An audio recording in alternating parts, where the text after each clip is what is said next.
Hey guys, my name is Jordan Koss. Welcome to the Almost Essential podcast. This 16-episode series is based off my final project for my Doctorate of Ministry degree at Fuller Theological Seminary. The title of that final project is Almost Essential Evangelists, Improving Retirement Asset Accumulation for Mainstream Church of Christ Pastors. In this series, we will interview 8 different specialists in 8 separate episodes. And we will also interview 2 pastors from each of 8 different regions around the U.S. This final project was inspired by 10 years of ministry in 3 different churches of Christ from Georgia to Northern California from 2010 to 2019, as well as my time as a financial professional in training in 2020. That is where I learned about the retirement crisis America is in and will be experiencing in the coming years. Now, I have 3 goals for this podcast. 1, provide an accessible, denomination-specific qualitative conversation for Church of Christ pastors and leaders. 2, introduce leaders and listeners to retirement vehicles and strategies they may not have heard about before. And 3, provide encouragement, motivation, and knowledge to save for the last third of life. Thank you for listening and enjoy. All right, welcome to the Almost Essential podcast once again. My name is Jordan Koss. I will be your host today in this episode. I believe this is episode 10, the 10th episode we've been recording in a 16-episode series. All right, and with me, as always, is my co-host, Lars. Lars, go ahead and say a few words about yourself. Yeah, 10 episodes in. If you've been with us the whole time, hopefully you're not bored of hearing us talk, but yeah. I'm excited about these conversations, right? Because we're not just hearing from experts, we're hearing from people who are living this out as pastors, and I get to serve pastors as the church relations director at Bushnell University in the Pacific Northwest. And, you know, in the restoration movement, sometimes we're a little disconnected.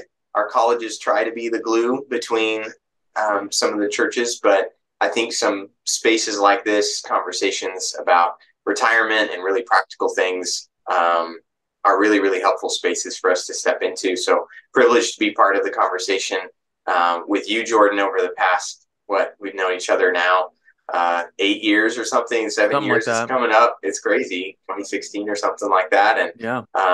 And then now into kind of this part of our life where we're trying to help others. And I'm grateful for your project at Fuller. So, well, I'm grateful that you decided and agreed to be my co-host, man, because you're bringing a cool perspective as well, being an accounting major and teaching related courses in the master's level there at Bushnell. Go Bushnell. All right. And with us this week in this episode are 2 COC pastors from the Southeastern region. That's probably the when we think of the Southeast, that's the heartland of Churches of Christ. And with us today, one of these pastors is Bob Turner from Memphis, Tennessee. Bob, go ahead and say a few words about yourself. Thanks, Jordan. And Lars, I'm the senior minister, White Station Church of Christ, Iglesia de Cristo. I took an unusual route to become a preacher. I spent 11 years as a theological librarian, and then in 2020 took over this post. So we've been in Memphis since 2005 as a family, and so I'm thrilled to have this conversation today. Yeah, great. And you're originally from Ohio, right? I am, yeah. I went to first 18 years, and then went to Harding University in 2000. Harding Graduate School, which became Harding School of Theology, where I met you, Jordan. I did that in 2004, finished up in 2008 or 9. And so I grew up in a smaller church, and we'll get to that. Smaller church. Yeah. Now I work in a church that's not huge, but has a larger church dynamic as it comes to professionalization and finances. Yeah. Right. Awesome. And then also with us today is Nathan Diller, and he's currently serving in Columbus, Georgia. Nathan, say a few words about yourself. Yeah, thanks, Jordan and Lars, for having me on. And like you said, I'm working here in Columbus, Georgia, with the Rose Hill Church of Christ. I graduated from Freed Hardeman and then went ahead and got my Master's of Divinity there as well and finished that up a couple of years ago. Was out in Oklahoma for a few years preaching, and now I'm preaching here in Columbus at the Rose Hill Church of Christ here in Columbus, Georgia. My wife and I are celebrating this week the first birthday of our firstborn, so we're excited about that. Silas is turning 1 this week, so family's fixing to come in here in a couple of days, and we're looking forward to that. So appreciate you having me on and look forward to the conversation. Yeah, man. Congratulations on the 1-year-old. That's awesome. And then Rose Hill is near and dear to my heart because that was the first church I worked for full time back in 2010 to 2012 as a youth minister. So, yeah. And really, I should have tried to get some dirt on you, asked around and stuff. I forgot to do that though, so the listeners will miss out on that one. Okay, that's too bad. That's too bad. All right, maybe Lars and Bob will give you some of that from graduate school days and ministry. All right, so let's just jump into question 1. And that is, you were asked to read a portion of what I've written in terms of the Stone Campbell sociological factors that perhaps led to Church of Christ pastors, at least some, struggling with accumulating assets for retirement. And in that historical exploration, sociologically speaking, I examined, and it was the librarian, I believe, at ACU that put me onto this. I think Clarice Berryhill is her name. She said, look at this aspect of it. And I was like, okay, I'll do that. And I found some cool stuff I had never heard of before. But I examined how the pastor system controversy as one of the top 3 controversial issues in the early Stone Campbell movement was due more to our sociological origins and location than anything else, and also contributed to the problem we have today with saving for retirement. And if you want to start talking about sociological issues and background to Churches of Christ and the Stone Campbell movement, I mean, David Edwin Harrell is like the go-to source. The Quest of a Christian Nation, I believe, was his second volume and in his series where I got a lot of this information. He's written several articles too you can find online for free. But one of his more famous quotes is, "The 20th century Churches of Christ are the spirited offspring of the religious rednecks of the post-bellum South." Now, that's a mouthful and something that could be mined a lot. But after reading that section, guys, what were your thoughts? What stuck out to you about that? I'll start. I've never thought about this before, so I found this incredibly helpful. I had heard about being kind of the pastor question, and of course, some churches of mutual edification tradition kind of are still there, but I had never ever thought about the relationship between rural churches and their sociological context and their opposition to located pastors. I've never thought about this and how it would affect retirement. So great work. But thanks. That was the very first thing. This is new to me. Okay. Nathan. Let me ask you just for some clarification that might be helpful for the listeners. I think I know what you mean, but when you talk about the pastor system, some people are probably going to hear you saying pastor system as one pastor over a church, and then some are going to be hearing you saying a located preacher. Right. So just for clarity's sake, when you say pastor system, you mean? Yeah, I mean Alexander Campbell's contempt for kind of the bureaucracy of the pastor system out of the denominations that he was coming from, like Presbyterianism, I believe. But the opposition based upon Campbell's contempt for his deconstruction of what he came out of, his opposition turned into no located salaried ministers, evangelists, pastors in these individual autonomous congregations. We're not doing that. Evangelists are kind of brought in for a period of time, paid obviously for what they do, but they're not located. They don't stay there. We're not going to give them like an annual salary. They stay, then they go. The elders are the, if you will, pastors of the congregation, the true leaders, ministers, if you will. And the evangelist just helps plant and leaves once the congregation is kind of on firm footing. Does that help?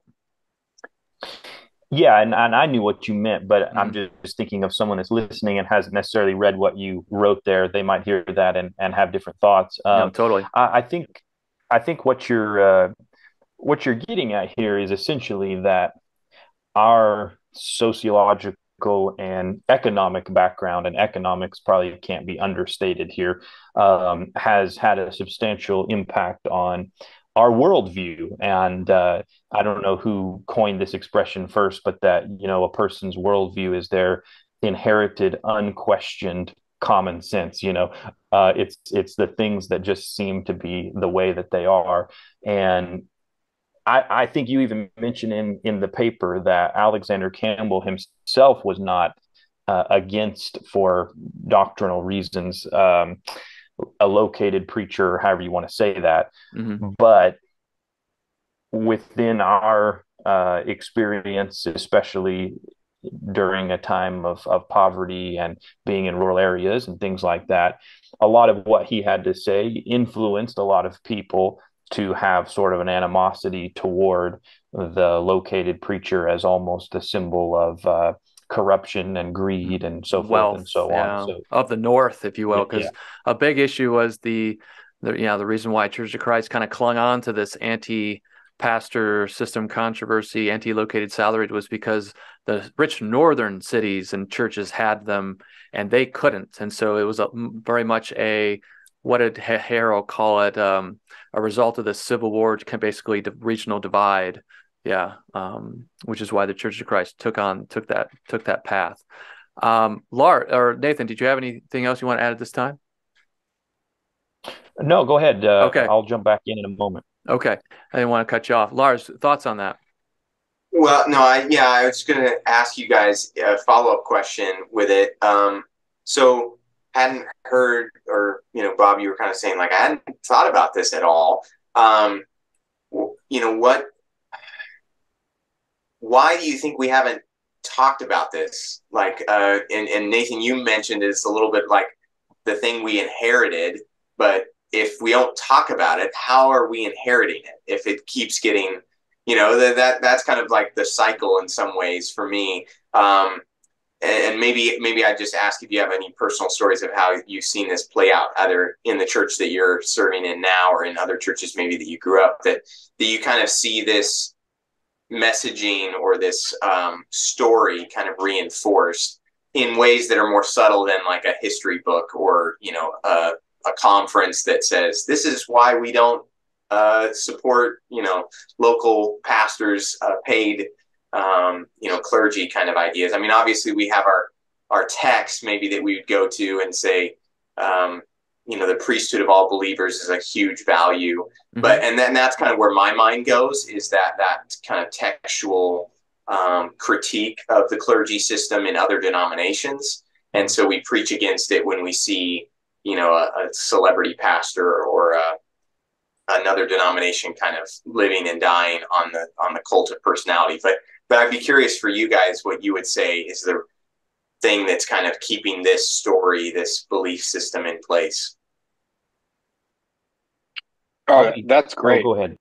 No, that's really good. I do not have an answer. I think a few shots I would take at this would be, first of all, the publishing organ of Churches of Christ have been college professors. And so in some ways, I mean, we don't have a denomination. We have a network of Christian colleges within the Church of Christ. And right. They, whatever it was said, we don't have bishops. We have editors back 100 years ago. Mm-hmm. And I think a lot of people today would say we don't have bishops. We have Christian college presidents. Mm-hmm. And so in so many ways, that's been the circle of influence. But at the end of the day, like Christian colleges, though they're really affirming of people's faith and they've had a really important role in mission work and other things, but Christian colleges do not have a whole lot to do with local ministry work. And so I think that in some ways we just haven't really been, if you think about like people's exposure to preachers who are not their own preacher, that person is not going to talk a whole lot about something like the role of a preacher or preacher expectations or what they do and things like that. It's just not what you talk about. So people go to workshops and they hear good preachers on other things, but there is definitely an idea that I hadn't thought about till now, but like the role of a preacher would almost have to make a case for itself. I had one observation when I read this. Yeah. I mean, I've known churches who were in the middle of preacher searches with members openly asking, do we need preachers? Mm. And that's not an unfair question. It's Mm. just a fascinating timing where it's like, we're going through all this work because we feel like we need this. The congregation isn't even convinced we do need this. And yet, what I would say is undisputably, like, people in the congregation haven't done the math on how much they rely on this position. Mm. And so they're in no way ready to kind of deal with the consequences of not having a located minister. And so definitely, I would say Church of Christ ministers are caught. This is another issue that's related to governments, but really caught in this weird spot of, in some ways, in smaller churches, you have to justify your existence and justify that you get paid.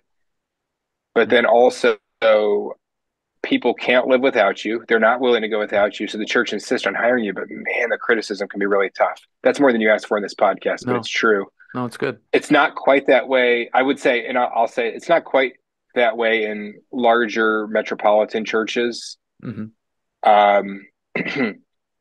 Like, I mean, I think all of us get criticized, but I would never be criticized. The existence of my position at White Station would never be criticized. Like, why do we have a preacher? Like, Mm-hmm. nobody would ever say that at White Station. Yeah. They would just Yeah. criticize me if they want to Yeah. criticize me, but not the existence of my role. Right. And that has something to do with the education, perhaps the sociological nature and position of many of your congregants in Memphis. And as the Churches of Christ have become more of a suburban urban movement and denomination than what they were when they originally came about in the 19th century, early 20th century. And that plays a big role, again, as to why the pastor system controversy was such an issue. Let me go into this thought right here that I found from one of Harold's articles as well. He says, in the 1906 division, Churches of Christ were the torchbearers of the anti-located salaried pastor position when they officially separated from the disciples in 1906. But, so Churches of Christ were the conservatives, disciples were the liberals on this matter, the pastor system controversy. Okay, but by the mid-20th century, Churches of Christ, post-World War II, moving from rural to urban, increasing their wealth. They are a particular type of person now that they also want a particular type of minister, and that resulted in a minister that was located and salaried. So by the mid 20th century, Churches of Christ played the role of the liberals or the disciples when they split with the non-institutional churches over this very same role. The non-institutional churches played the role of the conservatives or Churches of Christ from 1906.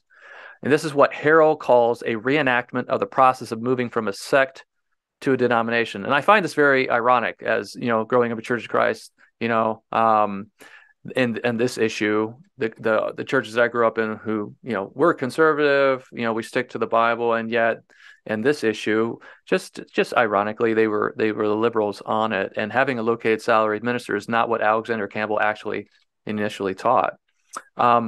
Any thoughts on that, guys? Well, yeah, a couple of thoughts about what you just said and something about what was said just a moment ago. As far as this particular discussion goes, I think it's important to remember that our worldview, like I said, it's something inherited and unquestioned, that we just see the world this way, and we call it common sense and expect everybody else has it. That common sense changes over time, and what you're describing is a shift in what seems like a common sense way of reading the Bible, which is to say we now live in a different environment, and it seems obvious that paying someone to be on staff is a helpful thing to do. Mm-hmm. And if you don't agree with that, you're just kind of, off in the corner. What are you doing? We don't understand. So it's this shift that takes place, but I think at the same time, that also requires some humility on our end to say that we also have that unquestioned worldview, inherited worldview, and the individuals in that time and going through that process, they may not have been thinking about their cultural and sociological, economic, whatever factors. They were reading the Bible and they were making biblical cases for and against these things. not necessarily realizing some of the baggage that was being brought into that discussion. And that's certainly let that be a lesson for all of us, right? That it can happen at any stage of our life and any stage of the life of the church, that this shift can happen. And it's almost like, when did that happen? Well, the common sense changed somehow, and we didn't necessarily notice it when it happened. Right. Bob, any thoughts on that? Yeah, I think it's a great question. I mean, the thing we haven't addressed yet was the role reversal of the North and the South in the 100 years since all these people like David Lipscomb were throwing down the hammer on this stuff, right? So David Lipscomb, there's a cholera epidemic in Nashville. Nashville is poor and broke, and he goes to these northern industrial cities, and he's like, "Oh my goodness, these opulent church buildings. What would the guy say about the construction cranes over Nashville, Tennessee right now? Who has the money now?" And the church culture of the metropolitan churches in the South, like the one I'm at, there are no churches above the Mason-Dixon line that look like the four largest churches of Memphis. And so in churches of Christ, they just don't exist. There is, all of us can look at Atlanta and Nashville and Memphis and Dallas. Say, Dallas for sure. Yeah, right. So you would say these don't even exist. So there's been a huge swing of pendulum relative to wealth distribution, and definitely churches of Christ in metropolitan cities in the South have adopted just a different role in the culture, where we would never, just in terms of a posture of the culture, we would not say, like, if another church does it, then we're against it. We just wouldn't say that's not a good enough reason. And we also wouldn't say that we're kind of an socio-economic counterculture.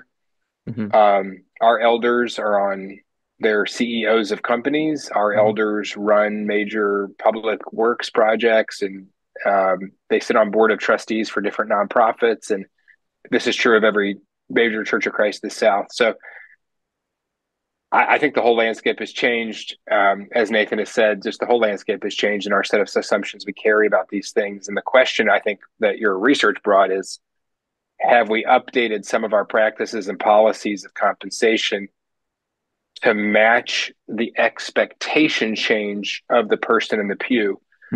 When you said that the churches had changed their expectations about having a located minister, it's also churches have changed their expectations of what education level their preacher comes with. Right.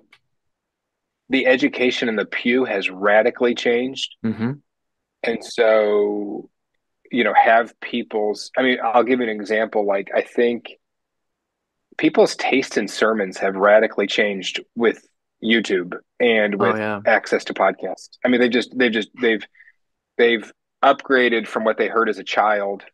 No matter when your childhood was, they have got a little bit, their tastes have gone up in price.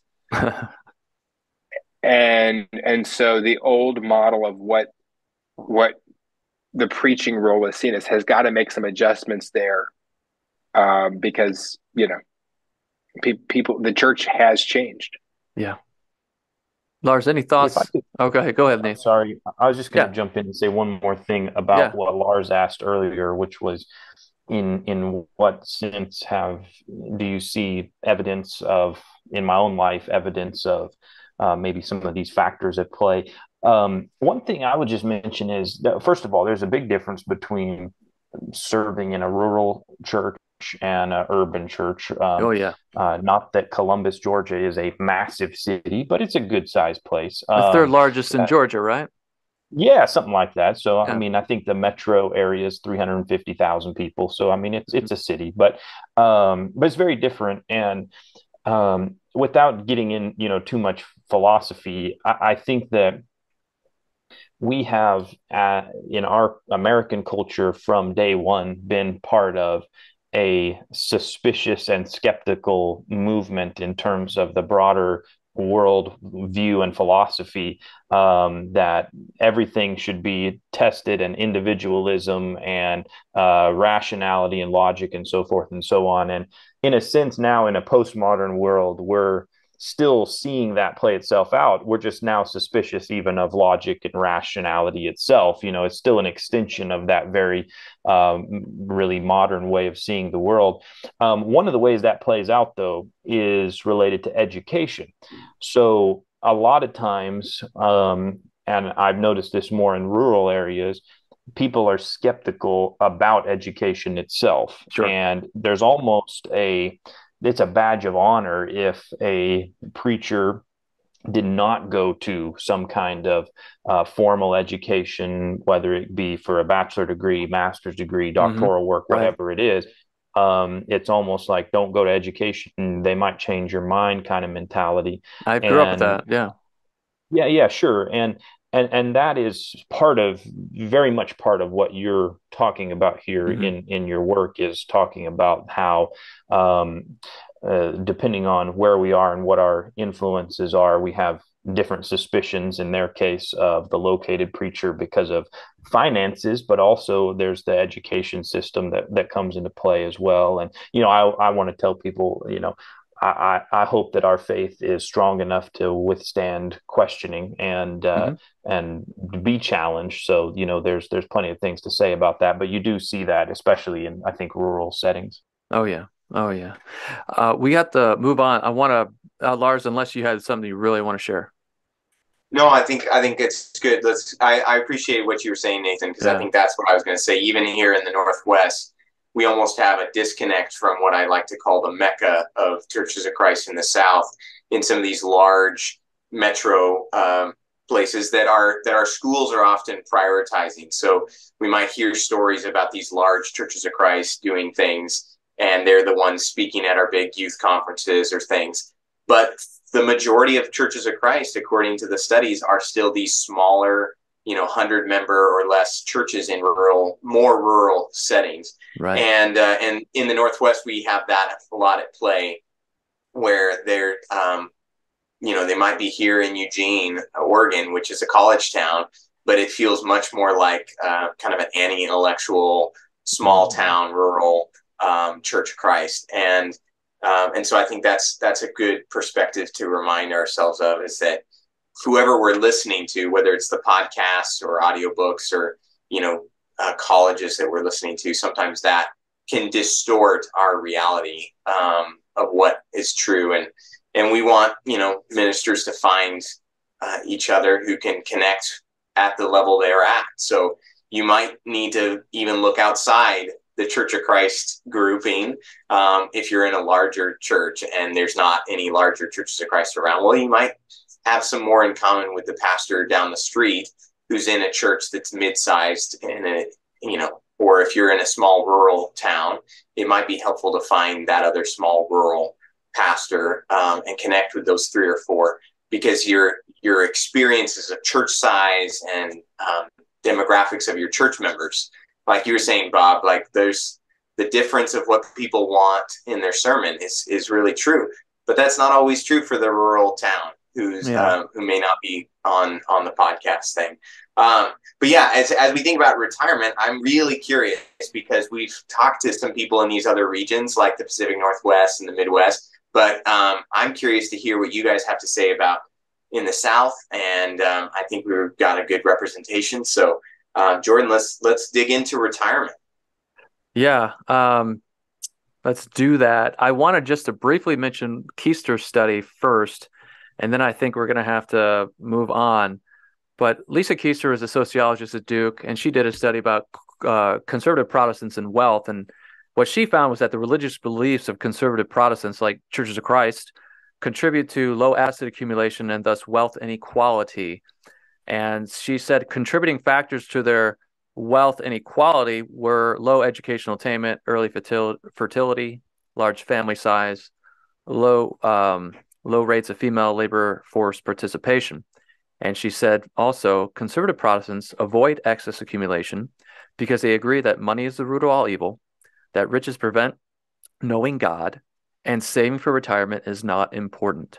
So her proposal is for conservative Protestants to start accumulating wealth more like other groups in order to reduce their wealth inequality.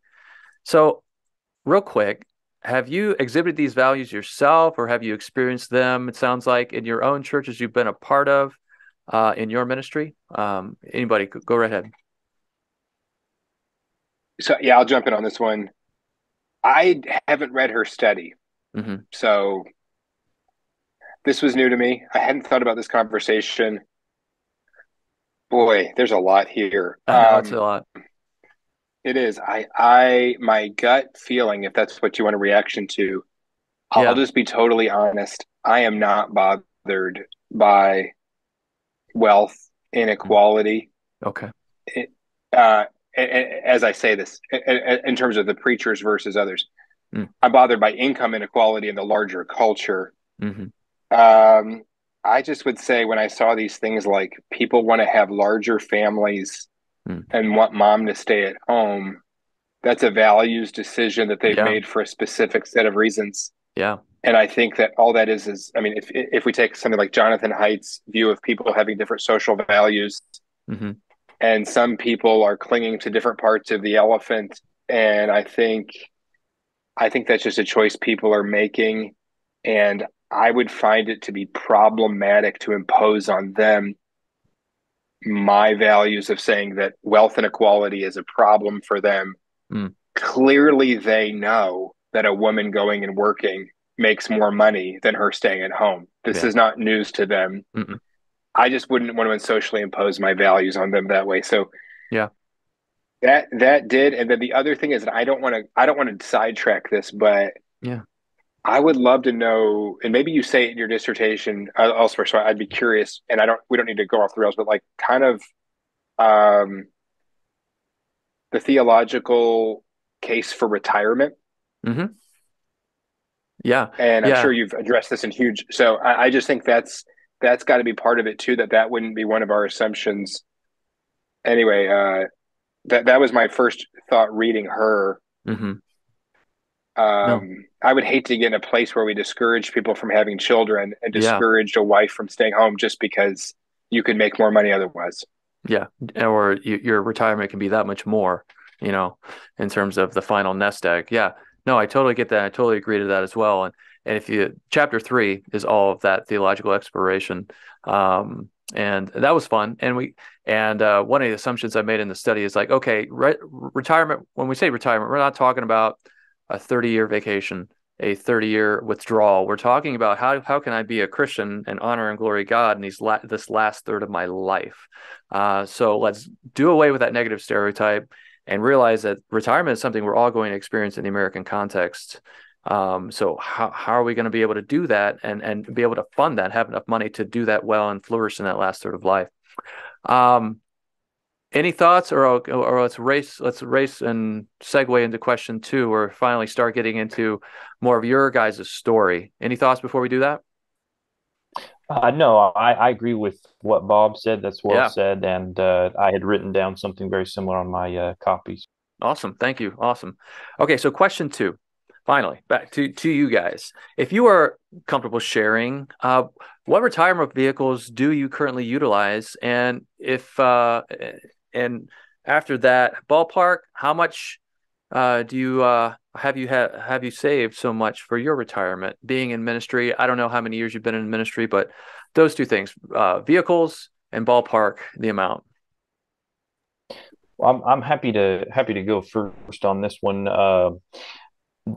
We use several different things, but I guess the bulk of our retirement savings are my wife's 401k, my IRA, and then we got a couple other little things. Like we have an HSA that we could put some more additional money in that can be advantageous for later. But anyway, we took, and this might be getting into another question, I don't know, but we sort of focused on getting my student loans all paid off first. So we did that, and then now we're setting aside roughly 15% of our annual income is what we're shooting for. That's great. Awesome. Bob, what do you think? Yeah, so our vehicles are a 403B that we have through my employer, through the church. and that was a rollover of what I had accumulated. I worked in Christian higher education for 11 years, and they had a program there. Nice. That was a TIAA CREF that we brought over to this. My wife is a public school teacher. Okay. So she has an option for a 403B, but then also it's a pension, a state pension fund that is something like 45% of a certain salary. That's great. That she would receive. And I haven't talked to her about our amount, so I'll decline giving how much we have. That's fine. Our savings is probably in track with what Nathan said. Okay. I use a platform that I would recommend there's one thing that we've begun using, which is called Fidelity Charitable. If listeners might be interested in that. And it functions like a stock portfolio, like an index fund, and you can put money in there if you're not quite ready to give it yet. But it's a giving platform that helps you give the charities in the most efficient way. Our kids love it. It's a way that we've practiced generosity as a family. So Fidelity Charitable has been great for us. Awesome. But it's not a retirement vehicle, right. But it's a savings giving vehicle. Okay. That's where we're at right now. Awesome. Great. Okay. And so with that, Teresa Ghilarducci that I write about, I base my entire kind of argument off of her argument, which she says we're in a American DIY retirement crisis because our retirement system is broken. Our vehicles don't really do what we need them to do. So millions of Americans, majority Americans, are going to be near poverty or in poverty in retirement. And it's going to affect all the younger generations as well, especially as all the boomers retire as we get to 2050 and so on. And so she says the new class divide for Americans is one's level of retirement anxiety within this context. How would you rate your level of retirement anxiety as a COC pastor in light of this DIY retirement crisis context? 1 to 10. Is 10 a lot, or is 10 0? Let's say very anxious is 10. Very anxious? Yeah. I'm not particularly anxious. Okay. 3. Okay. Yeah, I would actually echo that. I would say 3 or 4 for me. Okay. And my wife also works, and so there's a little bit. I think a lot of the anxiety and stress, certainly in the past, had come from churches paying significantly less than what they're paying on average now, and the expectation that your wife doesn't work. And so then how would you not be anxious about the future when that's the situations? Yeah. Lars, can I say something too? Yeah. You said you're an 8? Nathan said he was a 3 or 4. Oh. Okay. One thing I wanted to say here, and I thought it was maybe healthy, important to say this, but Memphis is one of the lowest cost of living metros in the United States. And so housing is really affordable. Crime is high, housing is low. You got to, choose what you want to deal with. And so I think it's really important. Like, I would never speak about my lack of anxiety to a person like from Boston or California or whatever, who has a radically different social context relative to cost of living. Yeah. So it is low, and it let a lot of home buyers get in very low, like us, we bought during the Great Recession. And so I do live in a context where churches pay well and cost of living is low. Got it. Yeah. Okay.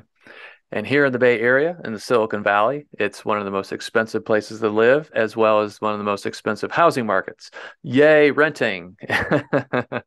All right. Lars, any thoughts on so far before we move to the next question? Yeah, I mean, I think this is a good example, again, of the benefits and difficulties of our movement, right? Is that where you're at is tailored to where you're at. And sometimes that means you get bonus, or you get negative.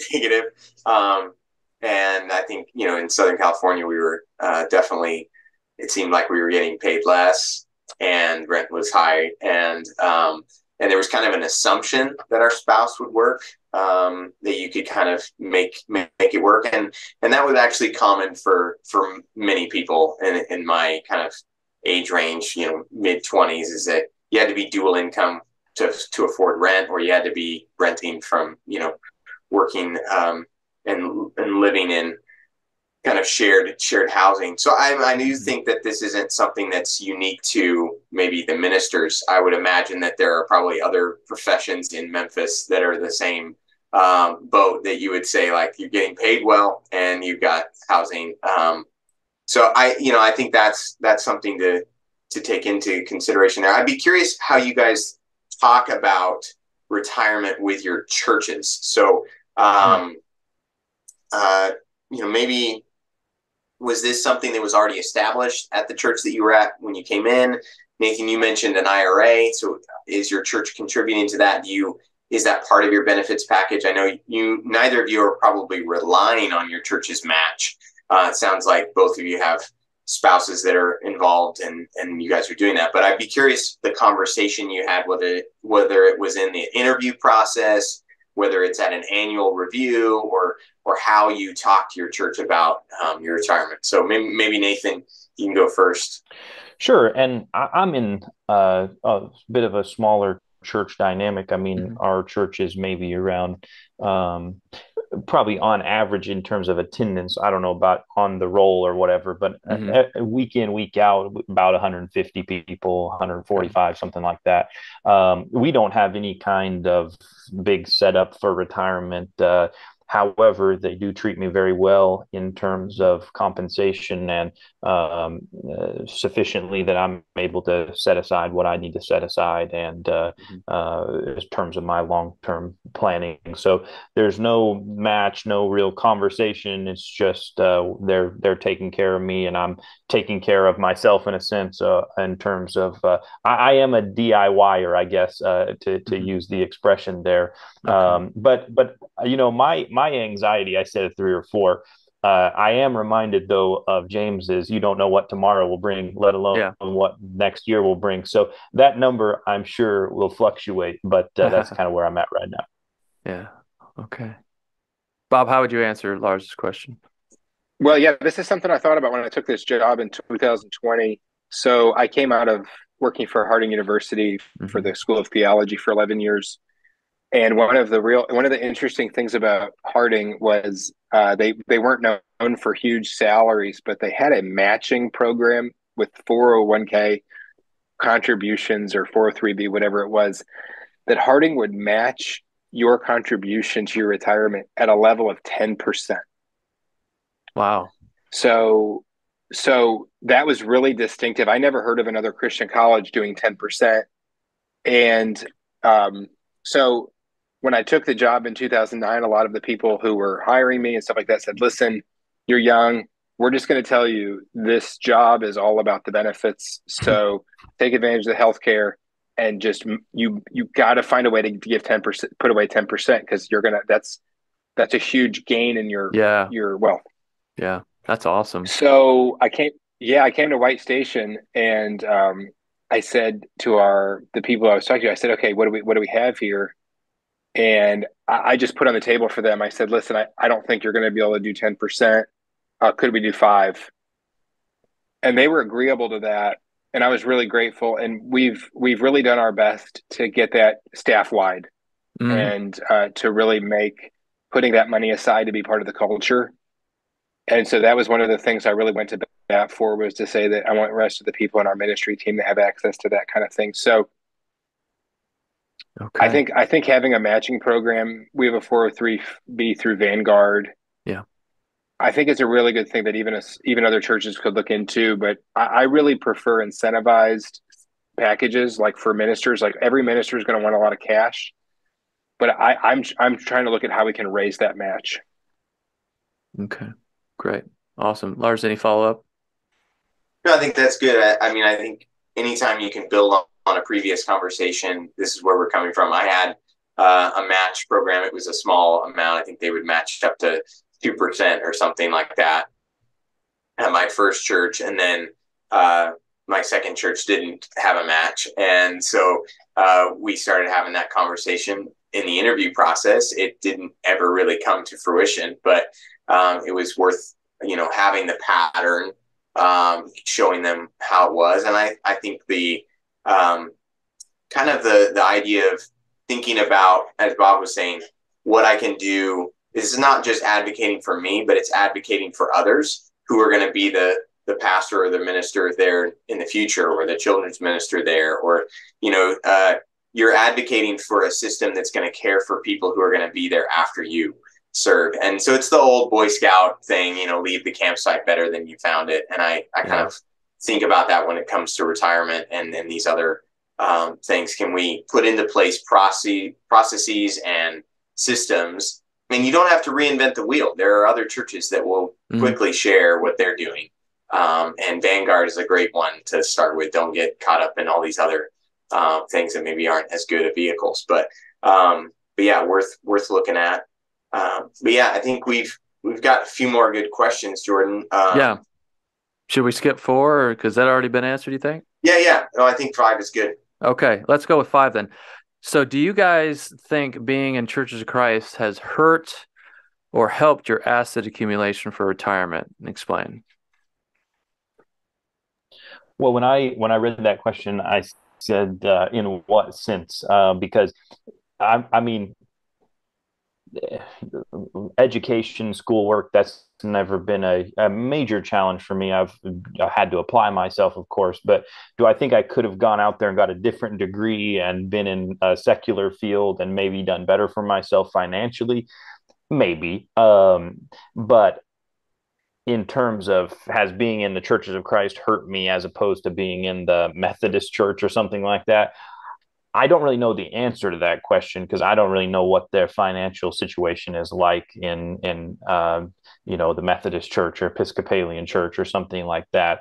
I'll just say that for my experience, I know my experience is not everyone's experience, but for my part, I have found that being in the Churches of Christ there are challenges, but the churches that I have been working with have treated me very well. And I think there's a growing consensus that maybe 50 years ago, preachers were not being set up appropriately for living a life of devotion to the work and not having to stress or try to secretly get side jobs or whatever the case might be. So for my experience, which is limited to just my experiences, but it's been a blessing for me.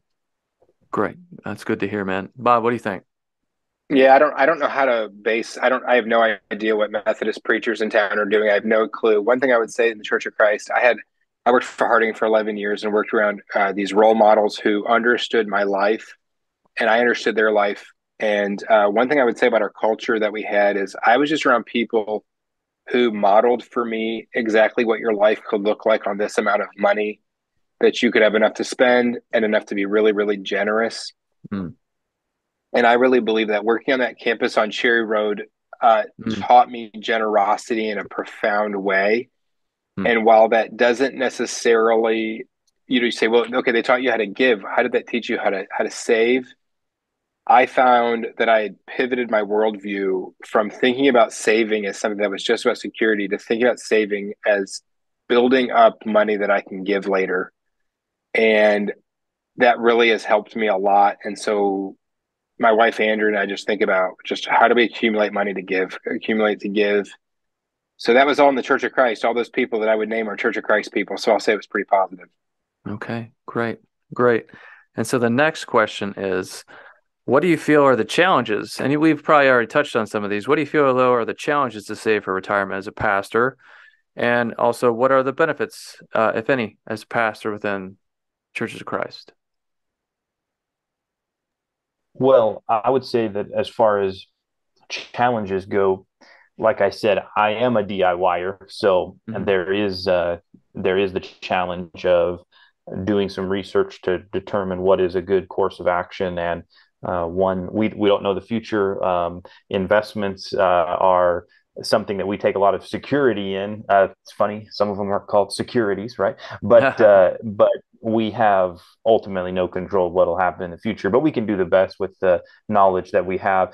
I think a challenge, though, if you're not someone that is particularly inclined to doing some of that research and listening, reading, whatever the case might be, to come up with a solid plan for the future, then you might see, a few reels where a guy gives some advice and take that and go out there and try to live that for a year, and then hear some more advice and go out and try to live that for a year. So I do think it is a challenge if you're not a person with a personality and maybe an inclination towards doing some mathematical stuff and doing some financial stuff. So the DIY aspect is a challenge for sure. Okay. And when you say DIY, what do you mean, Nathan? Okay, yeah. Well, what I mean is I'm not putting into a 401k from a Okay. company. I went out and set up my own IRA and I put Okay. money in whenever I put it in, and Right. nobody tells me, mom and dad don't say, hey, you need to put into your IRA. I have to do that. So, and inside the IRA, I got to make the choice of what vehicles am I going to put the money into that I think are going to grow in the future. And, Bitcoin all the way. No, just kidding, kidding, kidding. Don't recommend that. Oh But man. I'm just saying I'm making the choices there, and nobody's really babysitting me in the process. Gotcha. Gotcha. All right, Bob, how would you answer question 6? But yeah, my guess would be that the biggest threat to a Church of Christ minister is just mobility and job insecurity. Yeah. So you move around a little bit more than the average person. You might Mhm. have some gaps, and nobody else looks after it for you. So you don't have a consistent leadership who's negotiating for you. You don't have a union or a teachers Right. group or something like that. Public employees have groups who look after that, but I can't think of any others specifically. Yeah. Oh, Yeah. the other thing I Go would ahead. say, hey, I would jump in. I mean, the Church of Christ thing, as we got right at the very beginning, it's like Lars said the average Church of Christ is like the average congregation size is 100 or less. That's right. And then the other one is Mm. predominantly a rural group, Yeah. and so those are just two things that are gonna financially be against you. Right. Right. Right. Right. And Nathan, as you call yourself DIY, perhaps that is a result of growing up in Churches of Christ. Because Churches of Christ, if you want to think ecclesiologically in terms of how they have thought and about the evangelist, the pastor, and how that evangelist pastor functions within the church, it seems to be like a very DIY denomination. And therefore, for you to call yourself DIY, that makes sense. Um, J. Curtis Pope, where I get the title of the podcast and the overall final project, J. Curtis Pope talks about how the evangelist, the pastor within the Church of Christ ecclesiology functions in a quote unquote almost essential capacity. And so when I read that, I was like, that's a very interesting way of putting that. What are your thoughts on his designation of evangelist pastors in Church of Christ as almost Well, I think that's well said. I do think that part of the job that I see when I'm reading First and Second Timothy and Titus, which Churches of Christ typically look at as sort of the you don't need a job description. There's your job description kind of thing, which I get, but also it helps to have a job description. But Oh yeah. nevertheless, you read First and Second Timothy and Titus, and one of the things that you see being stressed is investing in leadership, investing in the training of elders and deacons, and all of that goes with that. So we should strive to make ourselves almost essential, right? Okay. Churches might view us as almost essential sometimes, but we're wanting to, like Paul says in Ephesians, equip the church for ministry. And so we are essential. We're part of God's plan for the church, Mm-hmm. but we want to not just take the stage and be the preacher guy. True. We want to be equipping with hammers and shovels and Mm-hmm. rakes, whatever the spiritual tool might be to the people, so that they can go out and do the ministry. So yeah, I think that's fair. I think that the challenge is some people would say you are not at all essential. There's always going to be those people that Yeah, you yeah, just kind of yeah. have to brush it off, keep going, and kind of like Nehemiah, hey, I'm doing a good thing. I can't get distracted with this. So let's Yeah. keep going. Yeah. Bob, what do you think about that phrase?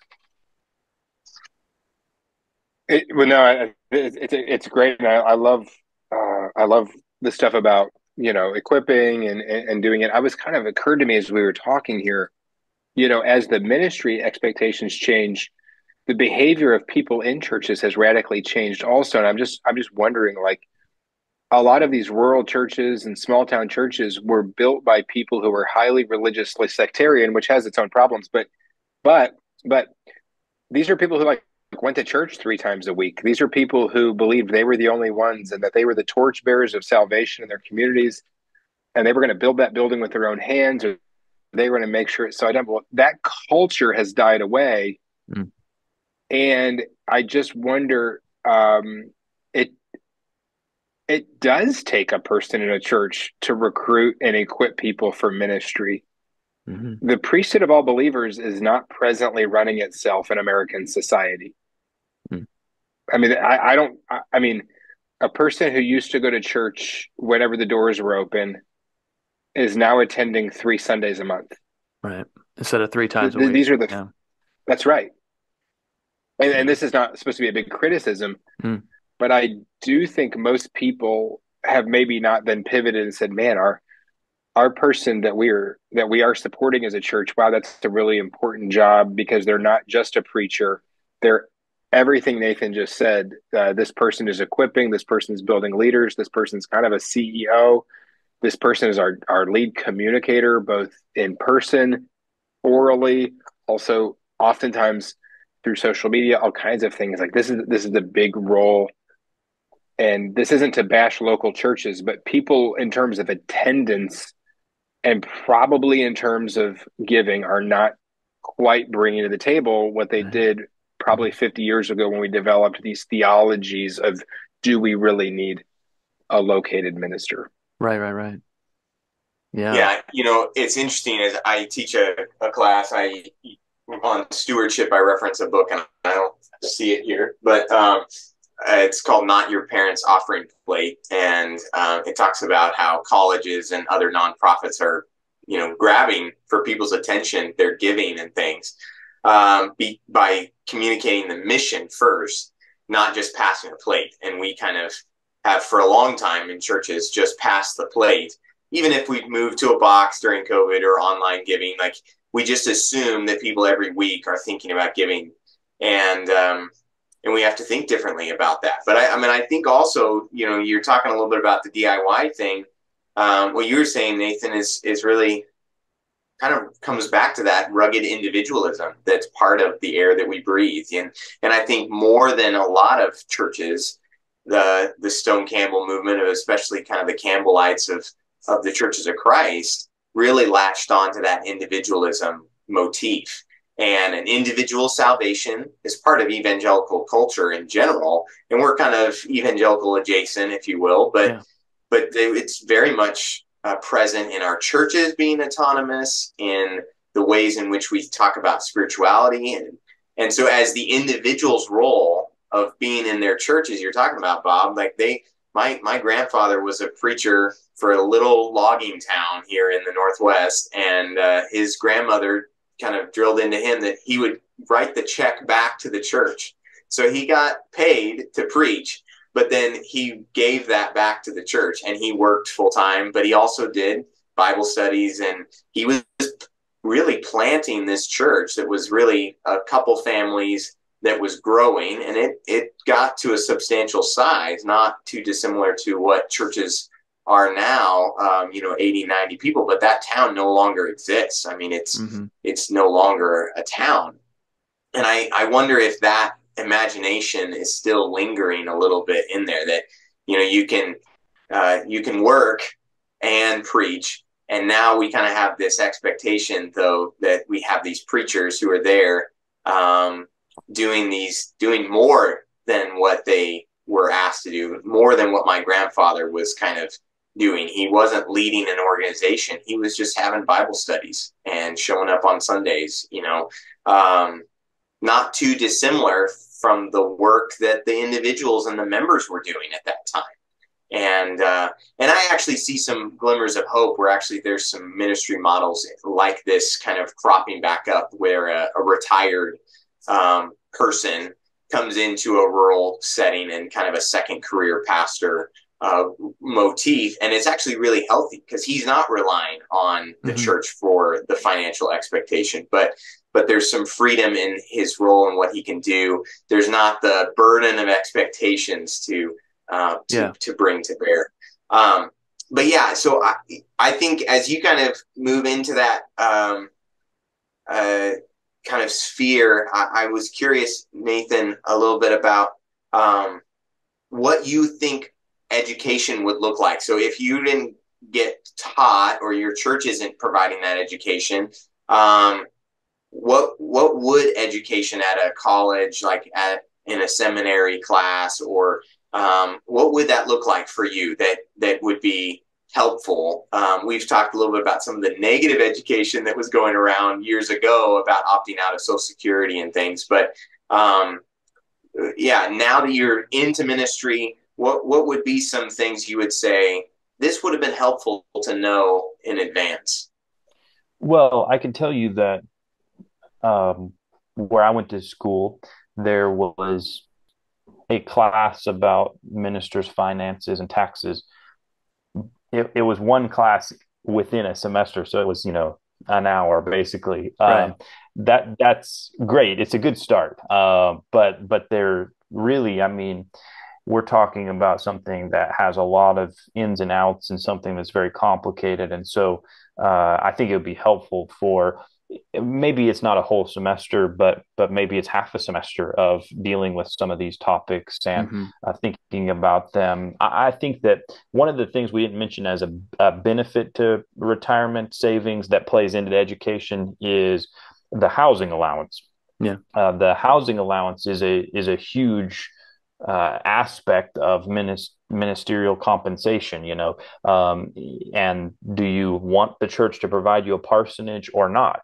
Well, if you don't have any education on the subject, you might think, hey, they're going to give me free rent at this place. I want to live there, not realizing that probably the most significant vehicle for people in terms of building wealth is buying a house and the equity that's going to be built up over time.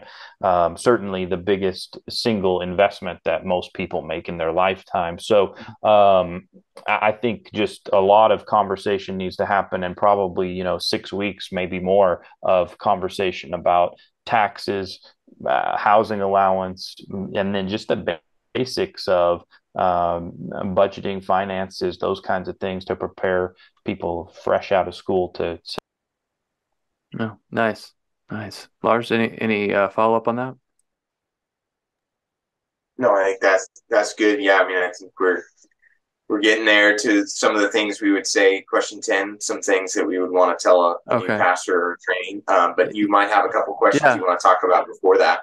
Yeah, I do. I want to go back to something Bob said about the kind of the financial viability of churches as a result of Christians who are still faithful attenders, but faithfully attending less. There's a book that came out recently by Mark Demayas. I think I'm pronouncing that correctly. It's called The Coming Revolution in Church Economics: Why Tithes and Offerings Are No Longer Enough and What You Could Do About It.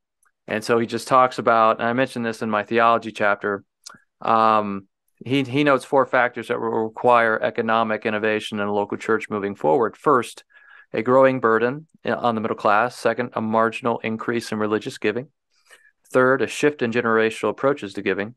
And fourth, a slowing growth in aging population with a more racially and ethnically pluralistic demographic, which will greatly affect church budgets and lead to a loss of revenue and a fundamental reshaping of the way congregations are funded. So a fundamental reshaping of the way congregations are funded, and how also perhaps the pastors paid, and also how they innovate to support them in terms of retirement savings.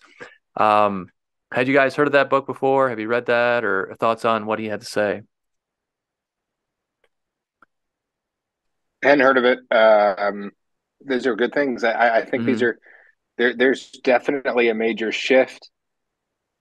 A declining sectarianism in churches will possibly produce less money in the plate. It's just like there's no question for churches of Christ that like the exclusivism had a lot of negative, but like there was some benefits. And like if you believe your church was the one and only church, that you're going to kind of be a little differently invested in it. Oh yeah, totally. I would say I would say definitely like there's going to have to be, and hopefully some of our social justice aims will do this, but like there's going to have to be a repivoting back to thinking that like financial matters are right at the core of the gospel. And if we're constantly going to preach about good news to the poor, then we need to really ask Christians, like, what does money mean in your life? And so I think that helping Christians see themselves in the middle of social justice, not the government at the middle of social justice. And this begins with me and my heart and my wallet, and feeling really comfortable talking about money as a preacher. I think I talk about it a little more than average. And I have partners in our church, members, who have come to me and said, like, you should talk about it more. You should talk about it more. Yeah. I mean, yeah. That's great. If we just think about like the proportions of what people are being discipled by in their life, they are being discipled by a culture of consumerism for hours and hours a day, and they're being discipled by a message of what we're talking about today for 20 minutes a weekend. So, well, it's one of the ways we can think about, and I like Mark DeMai's book. I was part of a reading group that did it in Southern California before the pandemic. And as we were looking at it, it really reframed the decline. Like, as we, maybe on the West Coast, we can see the decline quicker than maybe in the Southeast. But, and we talk a little bit about that in the Church of Christ studies with Dan Gramberg and stuff. But as we think a little bit about the decline in our attendance and our giving and all these other things that maybe are part of it, one of the ways to reframe that is just more motivation to focus on stuff that's actually the gospel being lived out in our community. And so it's not actually a negative thing that we can't rely on the plate anymore. It actually motivates us to use our property, our space, to actually get free from that. Sometimes it's not a book about just sell your building, but it is often about rethinking about how you use your church space and your property, and how that can then be a partnership with other nonprofits in your town, or doing good work in your city. And so a lot of the organizations that I was doing this book study with, they were working with local food banks. They were getting grants from the city and from the state government to be part of stuff that was paying for their ministry then. And so I think there's just all kinds of other funding sources out there that actually cause us to be more missional in our mindset. And so the coming decline, whatever it is, it can actually be a good thing, because it can change our imagination a little bit. We were talking earlier about the things that we've just kind of believed are true, even if they aren't necessarily. Yeah. So thinking about imagination, question 8, what do you feel is the theological and ethical ideal in terms of saving for a living in retirement? Well, that question could be about 30 minutes, I guess. I know. But I'll give my, this does not have footnotes or Bible references at the end, but yeah, essentially the idea that Christians should have their first motivation be to give is something that we should not lose. The fact that we want to be prepared for the future and we want to navigate that is wonderful. But generosity should always be on the forefront of our mind. So my thought is, we want to give till it hurts and save till it hurts, and sometimes spend when it hurts. The idea is, if you're focused on, I want to give and I want to set aside, not so that I can go out and get a yacht when I'm 70, but so that I can keep giving back to people, and so that I can give to my family by not becoming someone that they have to take care of because I'm not able to take care of myself anymore. If saving is selfless, giving is selfless, then when we do spend money for whatever the reason might be, whether it's a vacation or a date night or whatever, we know that we've got our priorities in order, and we're not spending first, giving last. We'd always want it to be give first, spend last, because that's how I see Jesus living in his ministry. Yeah, that's good. Bob, what do you think, man? It's a good answer. I go, man, what does Jesus say? Whoever leaves all of these things, Mm. fathers and mothers and all of these things for the sake of the gospel, will not cease to receive a hundredfold in the age to come. And Yeah. so I would definitely say everyone should look to the future. I would just say the future needs to go past the age of 85. Yeah. Hmm. Yeah. When I was reading So all I mean, the I think okay. retirement. I think retire. I mean, there's a last third of the life that I like what we're doing. Yeah. I love that you're doing it. By the way, thinking about the last third of your life, but I would just say there is like an eternal perspective there, where the last third of our life is not really the last third of our life, and so Right. No. Hmm. I, I would just ask Christians to in what way is earth becoming like heaven to you, and what are you investing in really? Yeah. And if that can help people become less consumeristic and materialistic, then that's great. Yeah. And put some of that aside and live on it the last 30 year life. But whatever you've given up here will be rewarded you at some point. Yeah. There's such a tension. And There's, oh, go ahead. I was just going to say there's such a tension writing this paper, writing this project, and like, is this a worthy venture? Because it's like also, yes, what you two are saying, like, and trying to talk about money is so tough because there's so many different angles and themes. But go ahead, Nathan.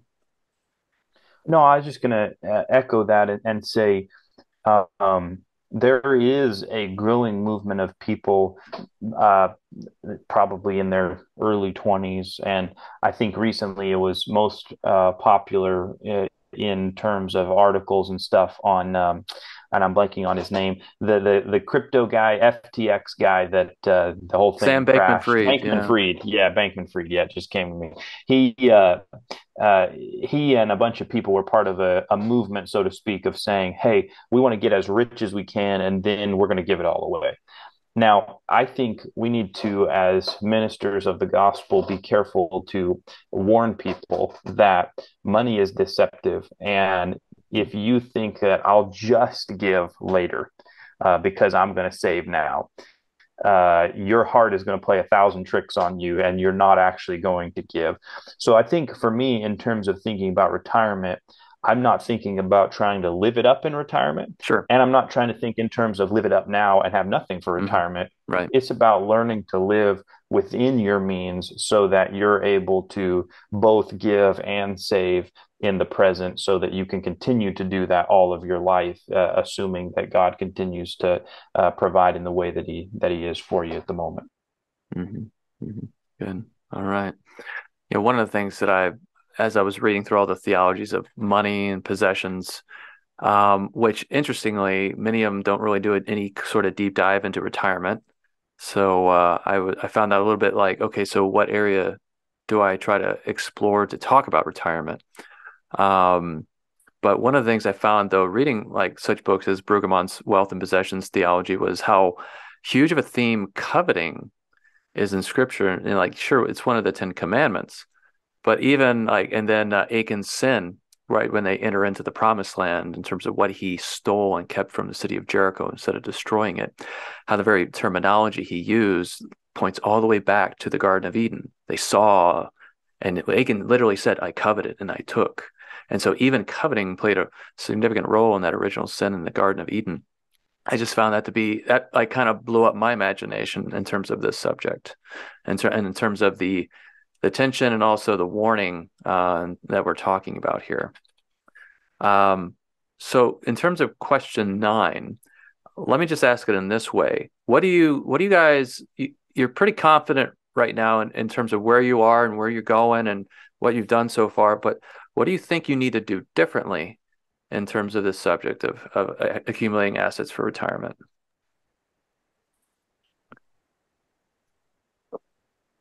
If I can say what would I do differently, kind of Yeah. financially, this will Yeah. kind of answer, but I really have been inadequate understanding how to pay quarterly taxes as a Oh, yeah. self-employed person who also works for a church. That's a mess.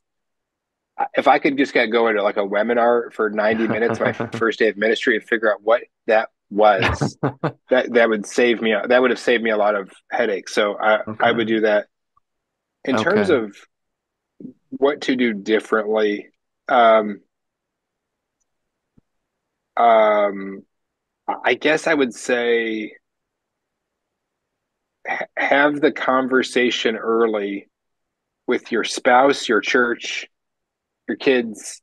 Like, just try to have a conversation early that talking about money is a theological decision. It's not a power grab. It's a theological decision. And so in a church, it's totally appropriate to talk about money.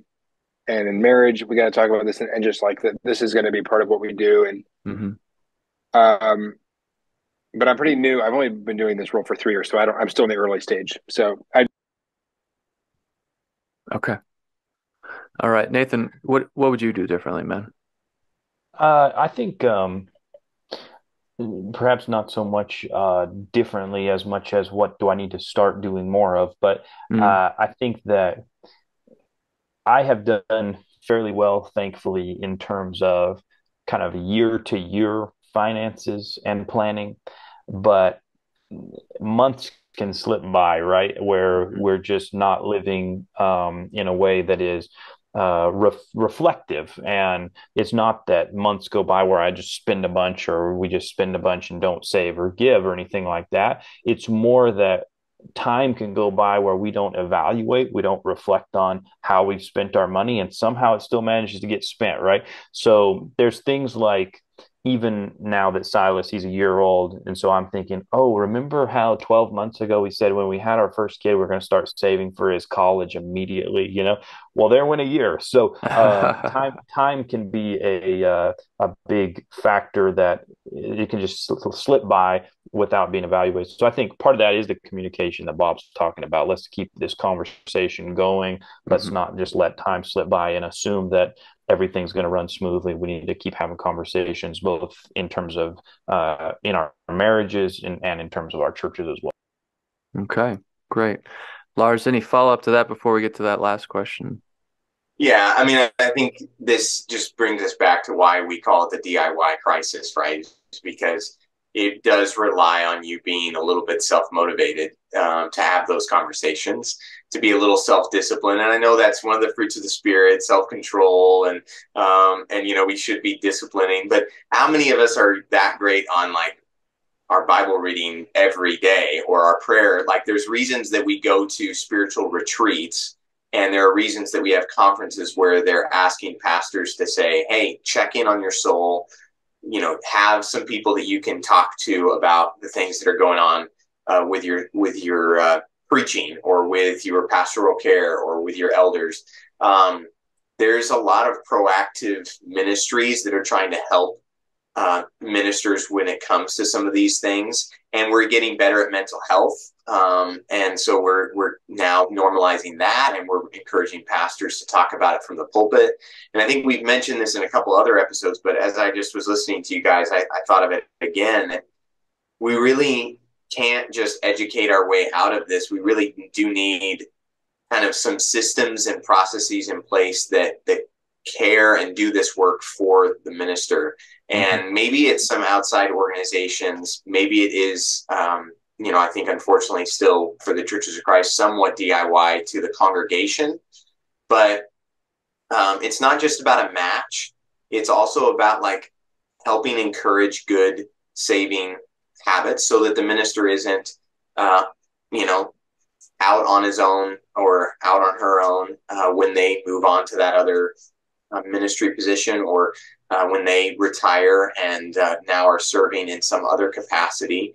And I think we need to think of it a little bit more socially that way, and push against our tendency to be so individualistic. And it's not that we're trying to kind of impose some socialism agenda or whatever. It's really about just thinking of that this isn't a burden they need to care about. They don't need to all go get educated this way. Bob, you're not a tax expert. You shouldn't have to figure out your taxes. What would it be like if our churches had that taken care of for you? That the church's treasurer is paying an outside accountant to do the books for the church, is also doing your taxes, or, like that.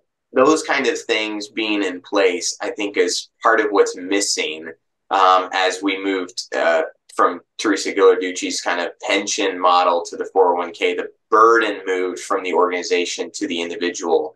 And that just fits so well in Churches of Christ. And so I want to applaud you guys for doing some proactive work. I'm grateful for the other people we've had on the podcast who kind of have shared some of their wisdom and things. And we're going to get to that with this last question, some wisdom that you might have.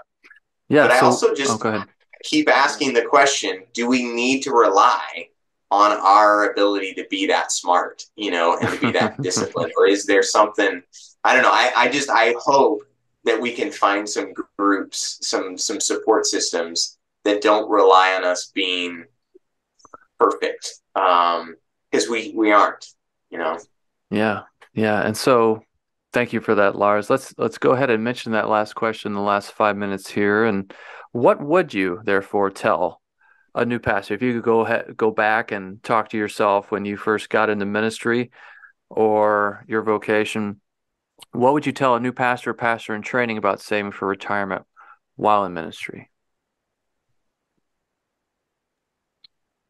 Yeah, start early and tell the shepherds at the very beginning that you're serious about this. I will say I don't have a ton of personal experience, but I will say this: many elders will assume that they are more disciplined with finances than you are. Right. Preachers do not have a reputation for being financial wizards. Persuade them that this is something you're serious about, that you understand not just like a salary number or how that ranks, but like that you understand that you want to be in a certain position by a certain time, a timeline. And so fight for things like 403B plans through the church, fight for a match on that if you can, and just do whatever you can do to convince them that you have a financial literacy. And the other thing I would say is offer, you serve before you sell. Preach and teach about these things. I think a shepherd who thinks, you want us to do all this for you, but you won't get up in front of the people and make an appeal for money, which would make the elders sleep a lot better at night too. So I would say just kind of put that up front, that you're willing to theologically speak into the issues at the same time that we ask others to lend their help in preparing taxes and helping us with financial planning and real estate and all these other things. Oh, that's good. Nathan, what do you think, man? I would say get a tax guy, right? Get somebody that knows ministers' taxes. From day one, I have been sending in all of my information to a particular individual who's an expert at ministers' taxes, and that helps me sleep very good at night, knowing that do I spend a little bit of money that maybe I could save if I did it myself? Sure. But do I also have a high degree of confidence that it's being done correctly and efficiently? Yes. And so I would say that would be a big thing I would suggest to anybody that's just getting started or somebody that may be looking for some more answers. I would also say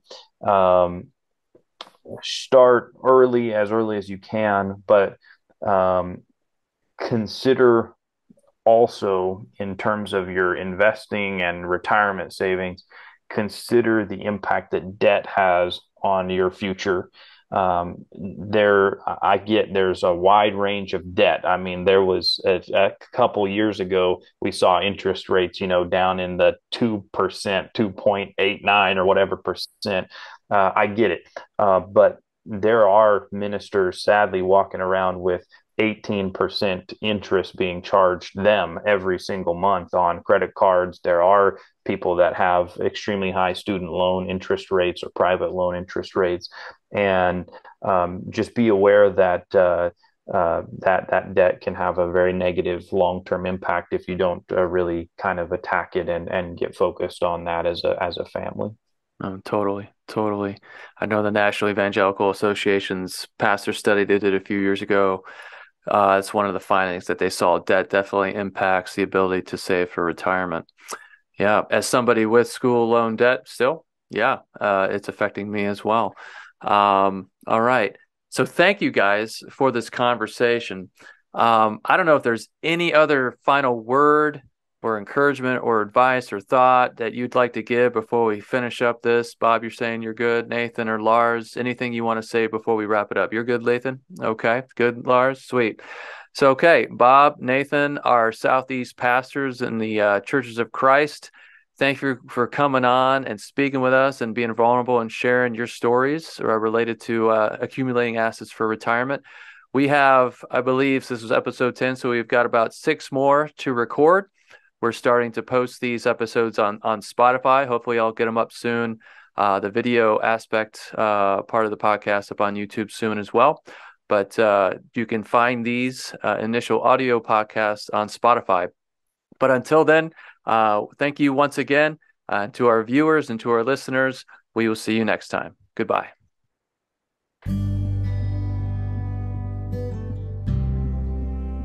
Once again, thank you for listening. We hope you enjoyed this episode of the Almost Essential podcast. If you like what you heard and you want to reach out, you can connect with me, Jordan Koss, on Facebook or Instagram. We hope this series is a valuable resource for you, pastor or otherwise. And remember, you are not almost essential. Your role and service in the church is essential, as well as saving for retirement within your holy vocation and calling.